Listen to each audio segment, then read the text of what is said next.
Viewers আপনারা দেখতে পাচ্ছেন যে নাটোর বাগাতিপাড়া উপজেলায় কি বৃষ্টি হচ্ছে, শিলাবৃষ্টি। এই মুহূর্তে আমরা দেখতে পাচ্ছি এই কোণার দিকে অনেক মেঘলা গিয়েছে, ইতিমধ্যে অনেক শিল পড়ছে। আরো একটু দেরি হলে জানি না কি হবে। এই মুহূর্তে আমার জানা মতে আরো বৃষ্টি বাড়তে পারে। এই দেখুন এখন শিলগুলা গলে গেছে, আগে অনেক শিল ছিল। প্রচন্ড খারাপ অবস্থা এদিকে।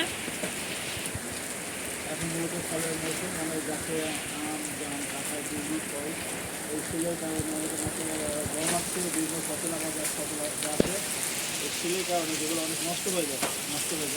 তো আল্লাহ তাআলা আপনি আমাদের এই ধরনের বিদ্যুৎ থেকে রক্ষা করুন, নিজের সমাধান করুন।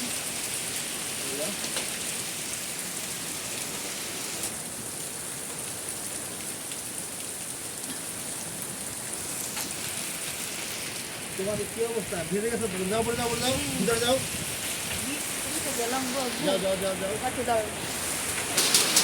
আপনাদেরকে একটু আমরা দেখছি। এই দেখেন আবার বৃষ্টি শুরু হয়ে গেছে। এই দেখেন শিল। তো আজকের জন্য এতটুকু পর্যন্ত ঝড় হচ্ছে ভাই।